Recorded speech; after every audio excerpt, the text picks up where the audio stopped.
Hey guys, welcome back to another video, and welcome back, Rob. Hello world. And today we're going to share with you 5 things that we work on, incorporate into our relationship to make it a great one. See. Make sure to stick around to the end for our bonus thing that we've done and that has really helped us out.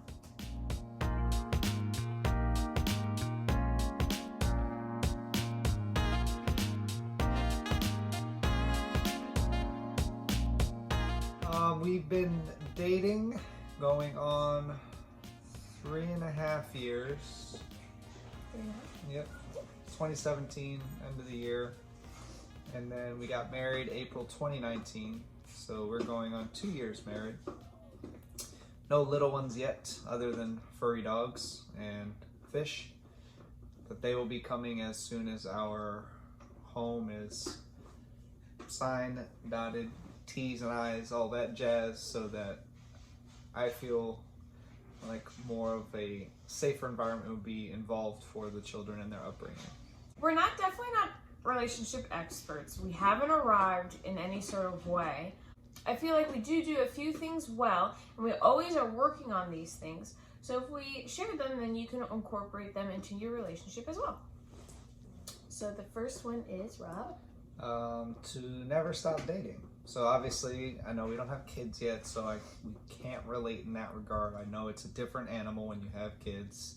I'm not calling the kids animals, but you gotta know how to work around it, and you always have to make time for your marriage and for yourselves, because I believe that keeps sanity, and also having the ability to be with your spouse on just a one-on-one time, I feel, is very valuable, and you can't get that time back.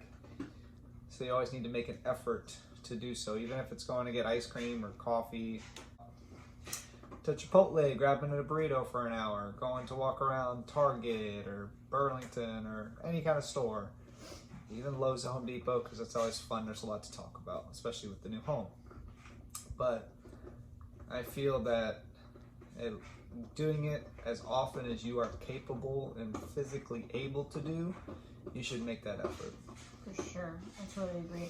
And I feel like we definitely do make that effort, especially with Rob's shifts. He's a firefighter, he works 24 hours, and not sleeping in the same bed, you definitely could feel disconnected. And I really appreciate having time off together and mini golfing. We do a lot of mini golfing. That's a good date night for us. And just making sure that you're connecting in a fun way, not just, how was your day? Good. And the second one we like to incorporate, which kind of goes in hand with the first, is communication is key. I will say, when I first started dating Rob, this was very hard for me. Rob likes to communicate. I would say he is definitely an over communicator. Not in a bad way, you never are wondering what's on Rob's mind. And if you are, don't worry, wait 10 seconds, he'll tell you. And that's something that I know is always something to improve on, because no one's perfect. And you can't read minds. Unless you're Charles Xavier. Basically, just to piggyback off of that statement, that you do need to talk if something's not feeling right, or if you need to get something off your chest. I understand if you need to take a little bit of time to kind of mold and form how you want to put it out without being rude or disrespectful to your spouse or significant other, but you got to talk about it. Tell us how you're feeling. I'm feeling good.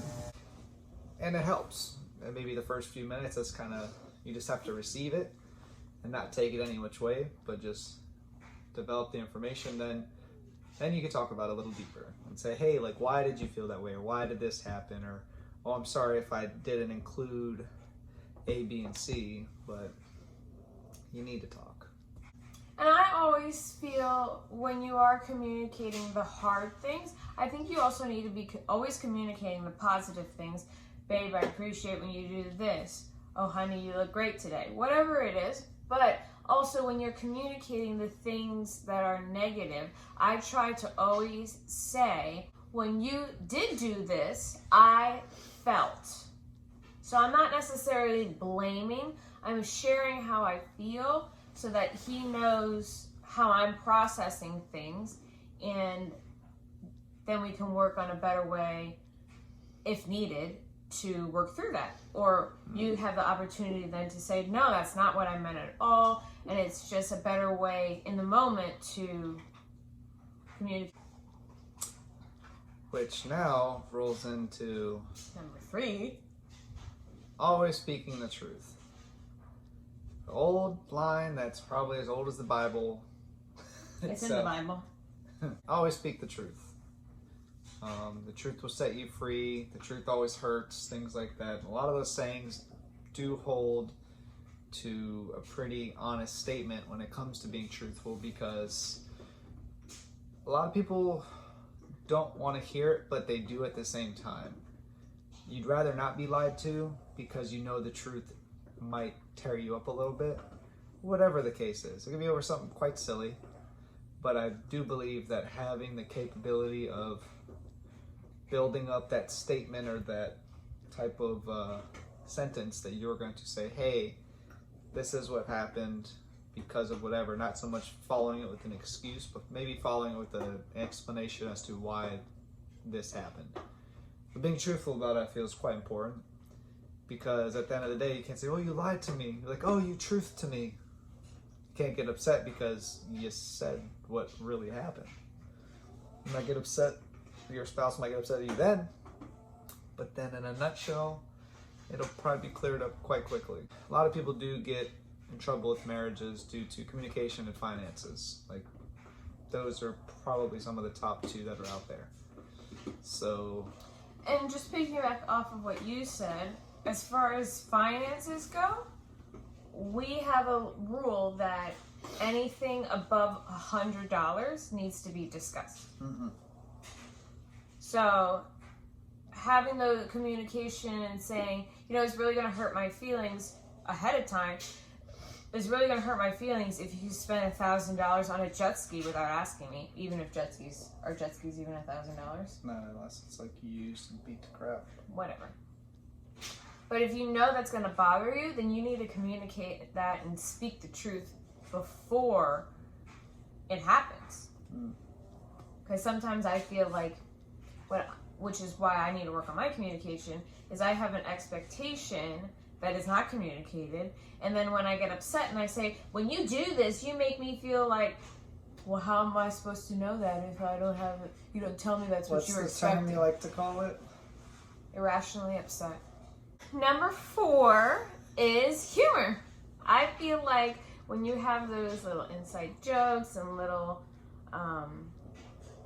the ability to laugh at each other, it's just so important. Just not to take life, the relationship, enjoy the relationship, enjoy your life, enjoy everything, but not take it too seriously. It's something as silly as like, hey, there's been skits from movies that I'll make comments about that are like perfect for certain scenarios, and I say it, and she'll and then when I show her little snippets on YouTube or whatever, she'll be like, now I get it. Now that makes sense. Like an inside joke. Exactly. Because I laugh a lot for a lot of no reasons.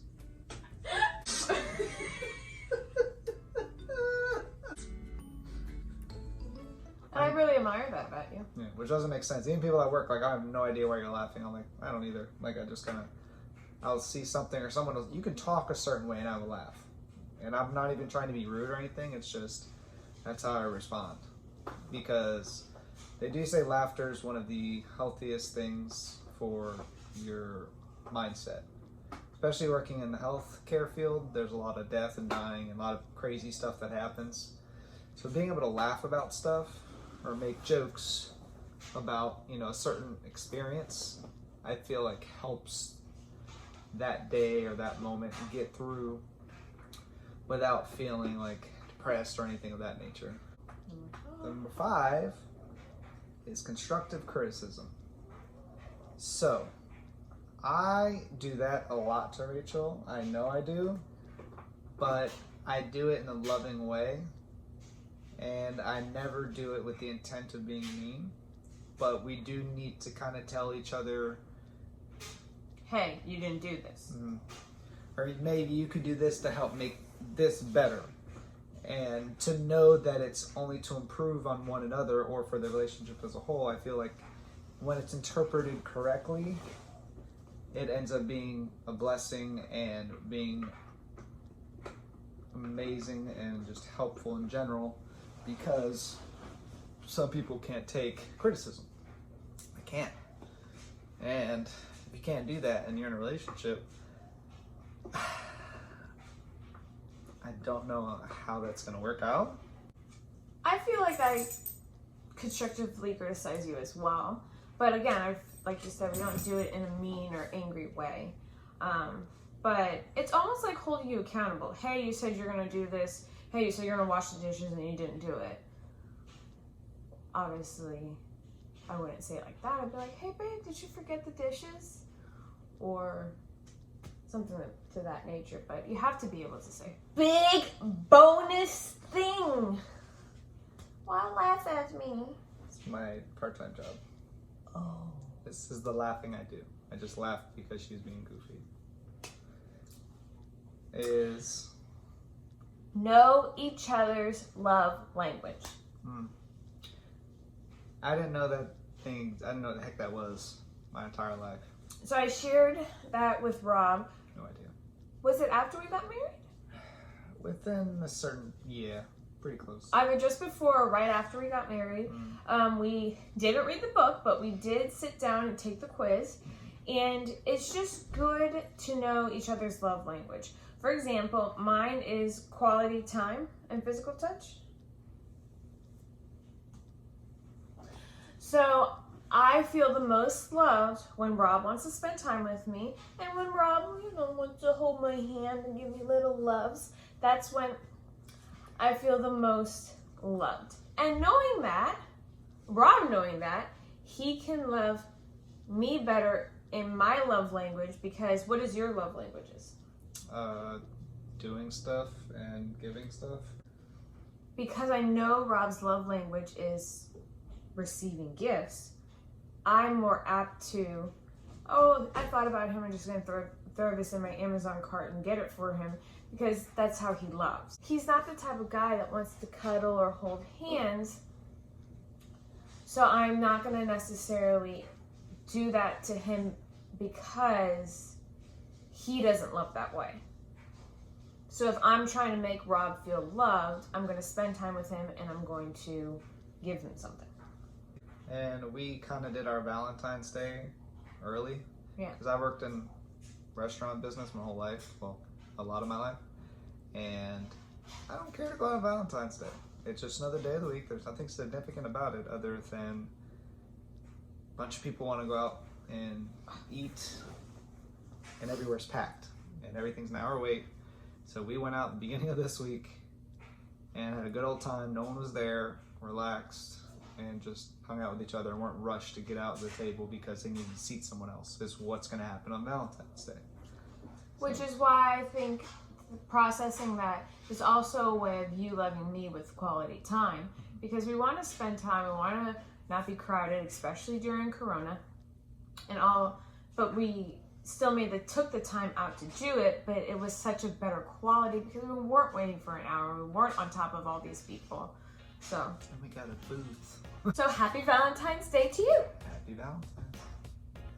Thank you so much for watching this video. Please make sure to like, comment, share, and subscribe, because I'm releasing a video every Friday. Thanks for watching and have a great Valentine's. Stay safe and peace out. I'm still curious of what the bonus thing is too. Robert!